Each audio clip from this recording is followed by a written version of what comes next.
Hello, my name is Joseph Rittenhouse. I'm in Korong, Cambodia, K-O-H-R-O-N-G, talking about this book, The War of Art. This book came at a perfect time for me. First, let's talk about what I learned from this book, and at the end I'll kind of summarize it with how it applies to me and my own journey. Came at the right time. Why you need to read is because it helps you like sharpen your sword, and if you're not sure of the feelings that you're having, if you read books like this, they help you explain the feelings that you're having. This book, Mr. Stephen Pressfield explained three important terms to me. The first one was defining the difference between an artist and a fundamentalist. Also, I was introduced to the Muses, the 9 daughters of Zeus, and also a really important word called resistance. The difference between an artist is like the word God. There's a lot of different meanings applied to it, a lot of different perspectives. Everyone has their own definition of what that word means. In this case, what he's talking about, an artist is someone who creates, contributes, they develop, they create. An artist thinks that people have a lot more value to give to the world, that the best is yet to come, that we could all still contribute a lot more and make the world a better place. And so artists are usually on the fringe of society. They're on the edge of society doing things that sometimes we don't understand. We don't understand these products that they're creating, these things that they're developing, because they're trying to push the limits of what we're used to. A fundamentalist is the opposite of an artist. A fundamentalist is someone who feels that people have pretty much done everything they're going to do. We're not going to get much better. They don't have that much hope for the future of humanity. And they're not into this whole, let's all work together, let's all create, let's live in an abundant society of sharing, cooperating, and creating. That's the difference between a fundamentalist and an artist. Then I was introduced to this idea of the Muses. So Zeus, in Greek mythology, was a Greek god, and he had these daughters. And each daughter, you know, in the old world, in the ancient world, they would personify a lot of things and turn it into gods. There was the god of fear, the god of joy, the god of money, and things like that. But yet they're kind of smart because, and I'll tell you later, we find out that in the ancient world they weren't dumb. They just explained things in a different way. So these Greeks, they had Zeus's daughters, the 9 muses, and each muse, one of the daughters, would be for like poetry, for comedy, for music. And when an artist would sit down, the muse would come to the artist side and inspire them to create. And that might not be completely crazy when we talk about it in just a minute, when we get back into spirituality. Another important word I learned in this book was resistance. And I'm glad I read this book right at this time because I've been feeling this resistance thing. What resistance is, I'll explain my own story at the end. So resistance is the feelings, the thoughts that you will have that will prevent you from accomplishing the vision that you have.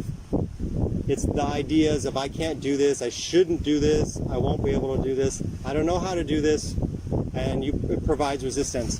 It's the distractions. We start eating things we shouldn't be eating, we start smoking, we start drinking, you get involved with, you let relationships, sexuality distract you too much, habits. And these are all things that distract you from doing what you should be doing, which is you're working on your vision, the thing inside of you. And we all have that thing that we could be doing, but we don't do because we have this resistance. Everyone has that dream, that passion inside of them.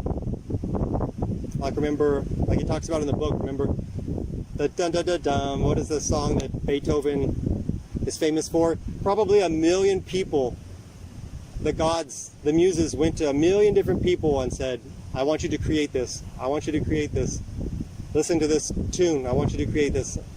And 1 million people said, no, I don't think I can do it, I don't think I should do that. But Beethoven heard the tune and said, I'm going to create this thing, I'm going to let the muses work through me and inspire me to create. There's resistance on a personal level. I will tell you No, I'll save it for the end. I'll talk about myself at the end. But I'll tell you that it's going to be difficult. In the book, he talks about how difficult it is for people day after day. He says that the hardest part, writers know this, about writing is not the actual, writing. It's sitting down to write. It's not the thing, it's sitting down to do the thing. I think we've all experienced this. It's not the exercise, it's actually getting out to do the exercise. It's the hard part. We say we're going to do something, but we never actually start doing it. There's resistance within ourselves. There's resistance, I never thought about these last two. There's resistance in relationships. There's also resistance among families.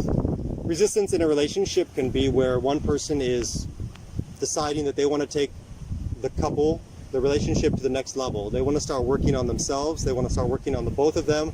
And let's take this relationship to the next level. And the other person feels a little bit offended by it. They're not into that. They don't want to do that. You're in a relationship, a romantic relationship, and you want to start developing yourself. And now you make the other person look bad. You offend them, you make them feel bad. And you're basically like calling them out on things that they're not doing so well on in their own life, and they don't like that.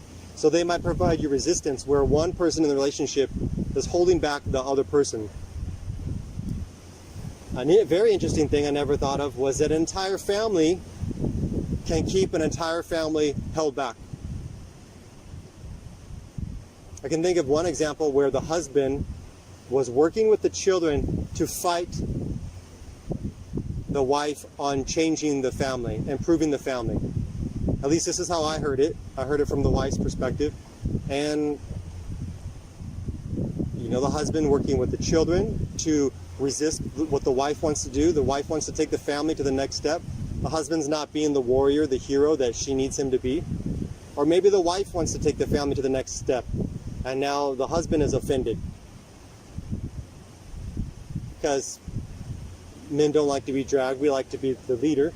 Or maybe the kids are not into this new thing that the family wants to do. Mom and dad want to start doing this education thing. They want to start reading more. They want to start traveling around the world more. They want to start doing investing. They want to start doing this business thing, and the kids are not on board with that. They'll provide problems and resistance to the family. So it's really interesting to think, I've been to some people's houses, and it's like just a bunch of shit. Like the family's not getting anywhere because they're just keeping each other held down with problems.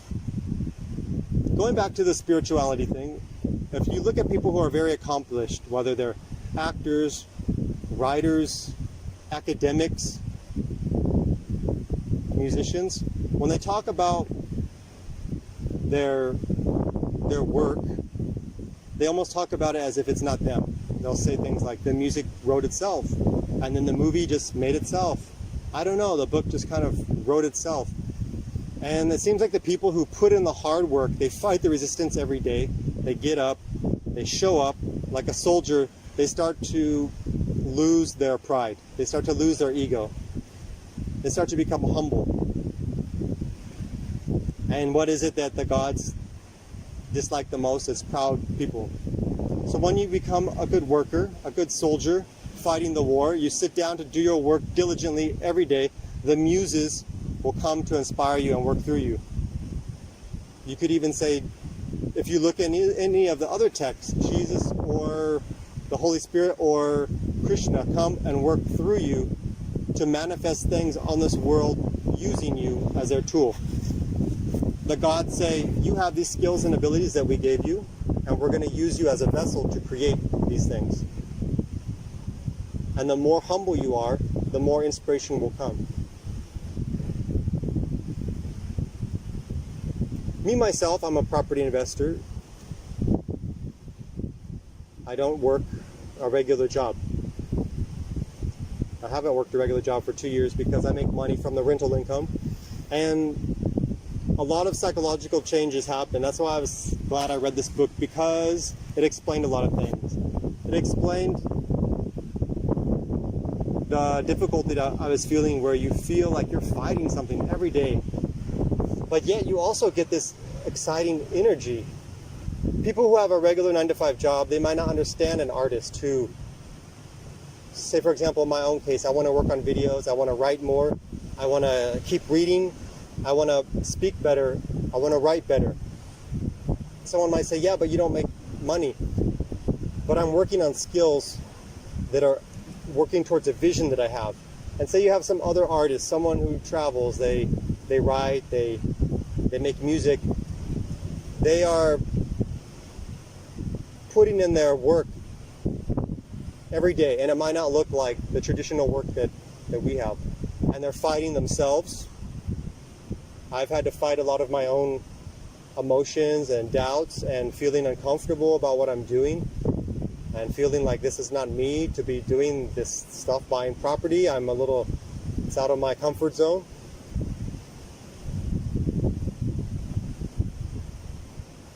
And also you learn that you have to get rid of friends and family because they won't get you anymore. And so you'll have to shed certain friends and family, but don't worry because you'll find new friends and family. So it is a war. I recommend you read this book so that you can understand that it's not going to be easy. That's why I'm so heavy on psychology when it comes to financial education, was because I'm warning you, just like he talks about in the book, it is a war, it's a battle. You have yourself resisting yourself, you have people around you resisting you. But then you also, if you can become humble, the gods will come and work through you to do their good work. If you have any sort of vision that you want to work on, I recommend you read this book, because you're not going to just, I want to do this thing and it's going to be easy and everyone's clapping for you and you're going to be a hero and everyone's going to love you. Actually, if you look into the stories of people like Steve Jobs and Bill Gates, they put a lot of hard, meticulous, methodical, boring years of work into working on fundamental skills that later will get them to where they created their great creation. From Karong, Cambodia, I will see you later.